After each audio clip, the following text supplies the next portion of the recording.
Hello friends, welcome to study with Swati on YouTube channel. आज के अपने इस वीडियो में हम बात करेंगे बीएड थर्ड सेमेस्टर के लिए आप किस तरह से लेसन प्लान तैयार करते हैं। अगर हम बात करें टीचिंग टाइम की, यहाँ पर आपको वाणिज्य विषय और सिविक्स के काफ़ी सारे लेसन प्लान देखने को मिलेंगे। नंबरिंग आप देख सकते हैं लाइन से। जितने भी आपको इंडेक्स बॉक्स में लेसन प्लान दिखाए जा रहे हैं ये सभी देखने को मिलेंगे। लास्ट में आपका सिविक्स पार्ट भी है, यानी नागरिक शास्त्र विषय, इससे भी आपको कई सारे लेसन प्लान देखने को मिलेंगे। तो यहाँ पर हम टोटल 30 लेसन प्लान को लेकर के बात करेंगे। अगर हम बात करें बीएड थर्ड सेमेस्टर की, तो ये आपका एलयू से रिलेटेड नहीं है, ये आपका इलाहाबाद यूनिवर्सिटी के लिए है। आप इसे एलयू के लिए भी बना सकते हैं क्योंकि बनाने का तरीका लगभग वैसा ही है। ठीक है, लेसन प्लान होना चाहिए। तरीका आप अपने हिसाब से भी बना सकते हैं, कोई कंपलसरी नहीं है कि आप एक ही तरह से बनाए लेसन प्लान। कई तरीके से आप लेसन प्लान बना सकते हैं।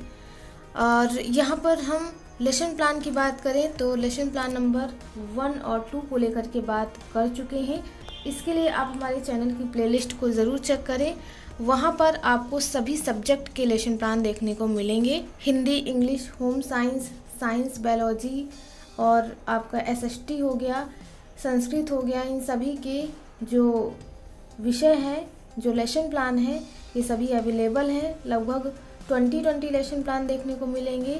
बीएड थर्ड सेमेस्टर से रिलेटेड है, आपका लखनऊ यूनिवर्सिटी से रिलेटेड है।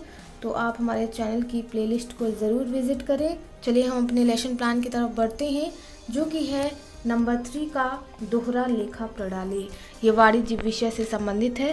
तो चलिए शुरू करते हैं आज के अपने इस वीडियो को लेसन प्लान नंबर 3 से। तो यहाँ पर आप देख पा रहे हैं हम पहुँच रहे हैं लेसन प्लान नंबर 3 की तरफ, जो कि है वाणिज्य विषय से। यहाँ पर सबसे पहले आप नंबरिंग करेंगे। आप नंबरिंग अपने अकॉर्डिंग करेंगे। अगर आप कॉपी करके बना रहे हैं तो नंबरिंग ऐसे ही कर सकते हैं, अदरवाइज़ अपने अकॉर्डिंग भी आप चीज़ें मेंशन कर सकते हैं। तो यहाँ पर विद्यालय का नाम डाला है, विद्यालय का नाम आप अपने विद्यालय का डालिएगा, ये कॉपी मत करिएगा। अध्यापक का नाम जो भी होगा, जो भी आपका नाम है, यहाँ पर वो मेंशन करेंगे। उसके बाद कक्षा कौन सी है, तो कक्षा 9 है और विषय है वाणिज्य। दिनांक यहाँ पर आप अपने अकॉर्डिंग डालेंगे। आप दिनांक का कॉलम ऐसे डाल करके छोड़ दीजिएगा। कालांश यानी टाइम पीरियड कितने मिनट के लिए है, तो 30 मिनट के लिए है। वादन आपका होता है कि कौन सा पीरियड चल रहा है, तो आप इसमें वो चीज़ मेंशन करेंगे, फर्स्ट, सेकंड, थर्ड, फोर्थ। तो वादन भी आप छोड़ दीजिएगा, इसे आप अपने अकॉर्डिंग कुछ भी डाल सकते हैं। उसके बाद हमारा टॉपिक है यानी प्रकरण। तो टॉपिक है हमारा दोहरा लेखा प्रणाली। उसके बाद पर्यवेक्षक का नाम, यहाँ पर सुपरवाइज़र का नाम डालेंगे। डॉक्टर रंजीत कुमार जैसे यहाँ पढ़ा है, तो यहाँ पर आप अपने पर्यवेक्षक का नाम डालेंगे। ठीक है, इतनी चीज़ें मेंशन करने के बाद हम सबसे पहले डालते हैं सामान्य उद्देश्य यानी जनरल एम्स। सामान्य उद्देश्य विषय से संबंधित रहता है, जो कि है वाणिज्य विषय। तो पूर्ववत यहाँ पर डाल दिया है, चूँकि 2 लेसन प्लान में हमने बताया था कि जो सामान्य उद्देश्य होता है वो विषय से संबंधित होता है। इसमें आप बच्चों को विषय से संबंधित सामान्य जानकारियाँ देते हैं, जिनका प्रयोग बच्चे अपने दैनिक जीवन में भी कर सकें। तो सामान्य उद्देश्य के लिए आप इसके पहले वाले वीडियो को ज़रूर चेक करें, वहाँ से आप कॉपी कर सकते हैं। उसके बाद यहाँ पर दिया है व्यवहार परक उद्देश्य, यानी ये आपका स्पेसिफिक एम टाइप का होता है। इसमें प्रस्तुत प्रकरण के अध्ययन के उपरांत जो चीज़ें बताई गई हैं, जैसे ज्ञानात्मक उद्देश्य, बोधात्मक उद्देश्य और अनुप्रयोगात्मक उद्देश्य। आप सभी को पता है विशिष्ट उद्देश्य 3 प्रकार से होता है। ज्ञानात्मक उद्देश्य में आप दोहरा लेखा प्रणाली के अर्थ को बताएंगे। ठीक है, दूसरा पॉइंट हो गया दोहरा लेखा प्रणाली की परिभाषा बता सकेंगे। तो इस तरह से इनमें आप चीज़ों का ज्ञान कराएंगे परिभाषा और अर्थ के माध्यम से। दूसरा हो जाएगा बोधात्मक यानी कॉम्प्रहेंसिव टाइप के जो स्पेसिफिक एम होते हैं। इसमें विद्यार्थी दोहरा लेखा प्रणाली की व्याख्या कर सकेंगे, यानी एक्सप्लेन कर सकेंगे चीज़ों को। उसके बाद दूसरा पॉइंट है दोहरा लेखा प्रणाली की विशेषताएं जो हैं वो विद्यार्थी बता सकें। तो इस तरह से ये चीज़ें जो विद्यार्थी हैं वो बता सकेंगे। उसके बाद नेक्स्ट पॉइंट है प्रयोगात्मक उद्देश्य, यानी प्रैक्टिकली चीज़ों को कैसे बताना है। तो इसमें पहला पॉइंट है विद्यार्थी दोहरा लेखा प्रणाली के सूक्त सिद्धांतों की सूक्ष्म व्याख्या कर सकेंगे। ठीक है। दूसरा पॉइंट है विद्यार्थी दोहरा लेखा प्रणाली का प्रारूप बना सकेंगे। चूँकि दोहरा लेखा प्रणाली कॉमर्स के बच्चे बनाते हैं, ठीक है, इसमें लेज़र वगैरह सब बनता है, तो वो प्रैक्टिकली चीज़ें कॉपी पे करके बताएंगे। उसके बाद ये हो गए हमारे स्पेसिफिक एम यानी विशिष्ट उद्देश्य, जिसमें आप टॉपिक से रिलेटेड जितनी भी नॉलेज होगी आप इन तीनों पॉइंट में ऐड करके ज्ञानात्मक, बोधात्मक और अनुप्रयोगात्मक के माध्यम से देंगे जानकारी। उसके बाद हम चलेंगे नेक्स्ट पॉइंट की तरफ, जो कि है शिक्षण उपकरण या टीचिंग एड्स कह सकते हैं। इसमें आप कौन कौन सी चीज़ें यूज़ कर रहे हैं अपने टॉपिक को बताने के लिए या पढ़ाने के लिए, ठीक है, वो चीज़ें लिखेंगे। जैसे श्यामपट्ट हो गया, चौक, डस्टर, मार्कर, कोई चार्ट हो गया, कोई बुक हो गई, तो ये चीज़ें आप शिक्षण बिंदु में लिख सकते हैं, टीचिंग पॉइंट में, टीचिंग एड्स में। उसके बाद आएगा पूर्व ज्ञान यानी प्रीवियस नॉलेज। छात्र या छात्राओं को पहले से क्या कुछ पता है टॉपिक से रिलेटेड, तो विद्यार्थी जो है वो दोहरा लेखा प्रणाली के विषय में सामान्य जानकारी रखते हैं। ये है बच्चों का पूर्व ज्ञान। उसके बाद आएगा पाठ प्रस्तावना यानी इंट्रोडक्टरी टाइप क्वेश्चंस। इसमें आप पाठ से संबंधित संभावित प्रश्न बच्चों से निकलवाने के लिए प्रस्तावना प्रश्न बनाएंगे, यानी जो टॉपिक है उससे रिलेटेड। इसमें 3 कॉलम, क्रम संख्या, छात्राध्यापिका कथन, छात्र कथन। थोड़ा ये विजिबल कम है तो इसलिए चीज़ों को मैं पढ़ के बता दूंगी ताकि आपको लेसन प्लान बनाने में दिक्कत ना हो। क्योंकि ये लेसन प्लान एक इलाहाबाद यूनिवर्सिटी की छात्रा का है, उससे मुझे मिला तो मैंने सोचा आप तक शेयर किया जाए इसे। तो आप भी जो भी दोस्त या आपके जानकार हैं जो बीएड कर रहे हैं इलाहाबाद यूनिवर्सिटी से, आप उन्हें ज़रूर शेयर करें इस वीडियो को ताकि उन्हें भी हेल्प मिले। तो यहाँ पर क्रम संख्या में छात्राध्यापिका क्रिया में छात्र ने पहला प्रश्न किया, लाभ प्राप्त करने के लिए जो कर्म करते हैं उसे क्या कहेंगे? बच्चे कहेंगे व्यापार कहते हैं। दूसरा है व्यापार में अपनी पूंजी लगाकर जोखिम एवं लाभ प्राप्त करने वाला कौन होता है? तो बच्चे कहेंगे अधिकारी होता है। फिर आप तीसरा प्रश्न करेंगे, उस अधिकारी द्वारा लाभ एवं हानि को डेबिट एवं क्रेडिट पद में लिखने को हम क्या कहेंगे? तो बच्चे कहेंगे लेखा प्रणाली कहेंगे। फिर आप चौथा प्रश्न कर लीजिएगा, यहाँ पर चौथा मेंशन नहीं है। चौथा प्रश्न करेंगे कि लेखा प्रणाली से आप क्या समझते हैं, क्या है लेखा प्रणाली? तो यहाँ पर छात्र या छात्राएं जो है वो मौन हो जाएंगी, उनके लिए समस्यात्मक प्रश्न आ जाएगा। अब यहीं से आप अपने उद्देश्य कथन को लेकर के चलेंगे। उद्देश्य कथन में आप लिखेंगे, छात्रों आज हम लोग दोहरा लेखा प्रणाली के विषय में विस्तार पूर्वक एवं विस्तृत अध्ययन करेंगे। तो इस तरह से जो ऑब्जेक्टिव ऑफ एम आएगा वो आपके टॉपिक से रिलेटेड रहेगा, जो कि है दोहरा लेखा प्रणाली। चलिए नेक्स्ट पॉइंट देखेंगे। उसके बाद हम देखेंगे पाठ का विकास, यानी जो आपके प्रेजेंटेशन क्वेश्चन होते हैं उसको आप कैसे प्रेजेंट करते हैं। ठीक है, इसके लिए आप कॉलम मेंशन करेंगे। सबसे पहले आप क्रम संख्या, यहाँ पर क्रम संख्या डालना, नंबरिंग यानी।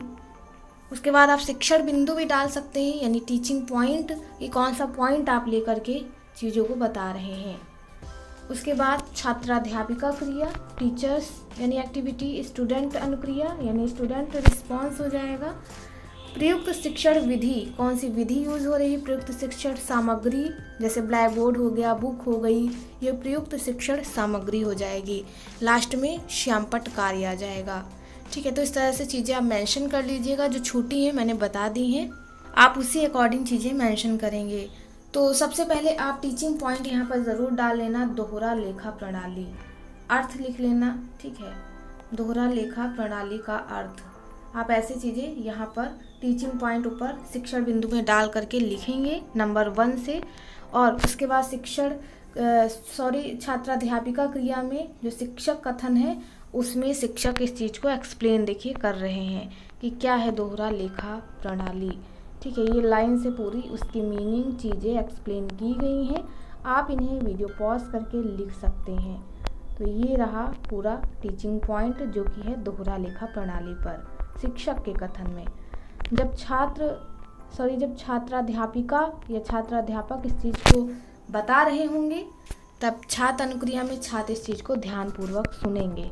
ठीक है, प्रयुक्त शिक्षण प्रविधि क्या है, कौन सी विधि यूज़ की गई है? तो व्याख्यान विधि, प्रयुक्त शिक्षण सामग्री में आप अपने अकॉर्डिंग डाल सकते हैं कि चार्ट पेपर का यूज़ किया है या पुस्तक का यूज़ किया है। और श्यामपट्ट कार्य यहाँ होगा सबसे लास्ट में, तो उसमें ब्लैक बोर्ड में अर्थ उसका या परिभाषा एक लिख करके दिखा सकते हैं। इतनी चीज़ें होंगी आपकी पाठ विकास में। तो ये हो गया एक्सप्लेनेशन टीचर का।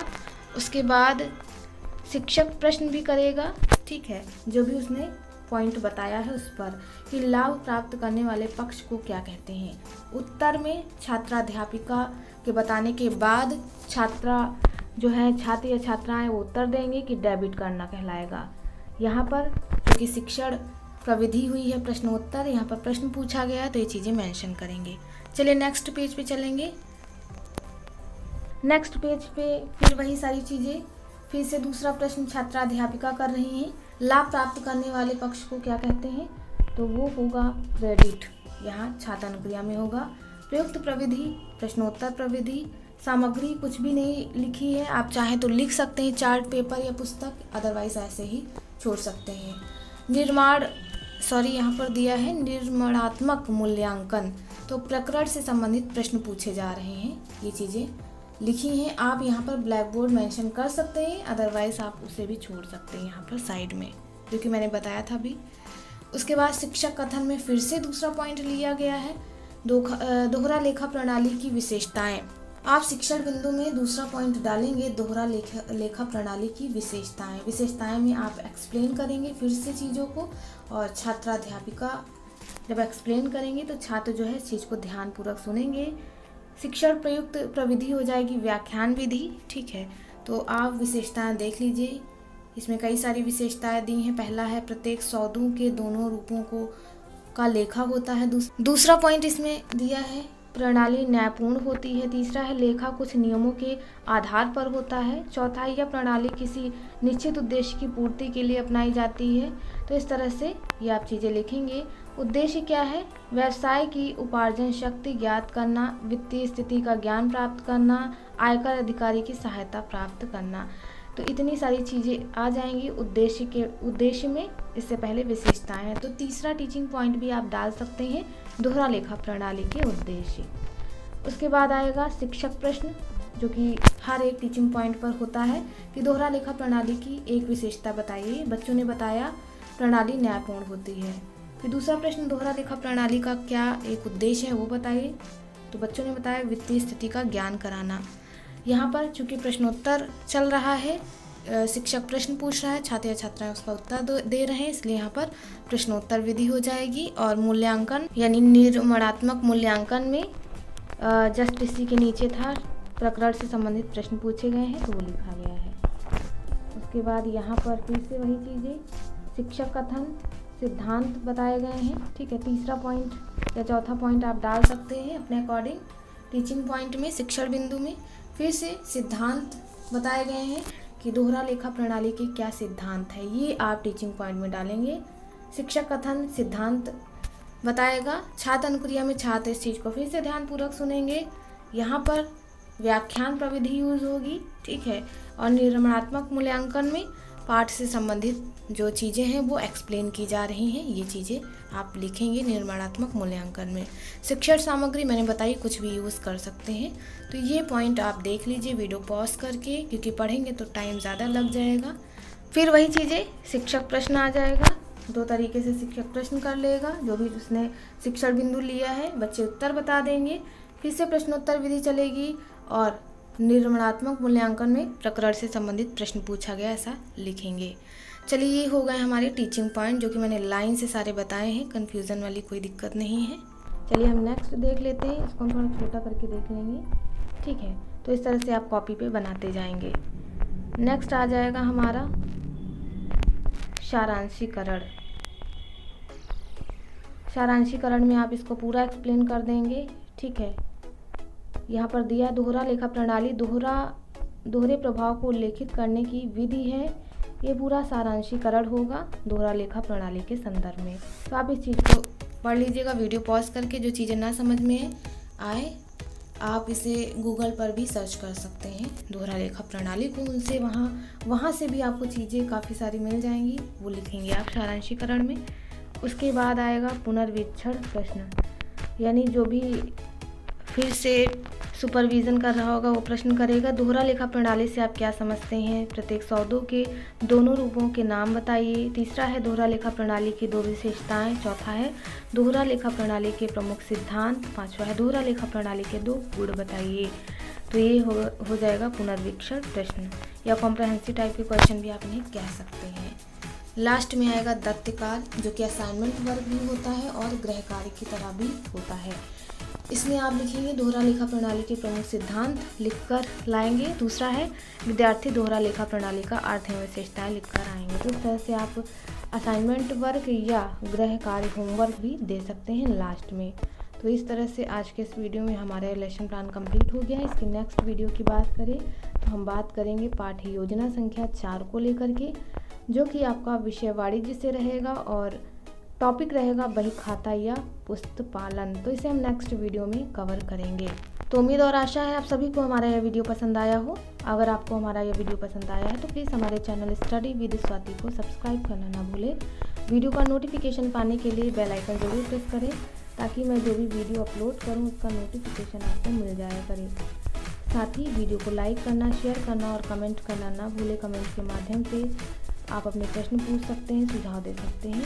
मिलते हैं अपने एक नेक्स्ट वीडियो में एक नया टॉपिक के साथ। तब तक के लिए आप सभी का बहुत बहुत धन्यवाद। Thank you friends, keep watching and share to others.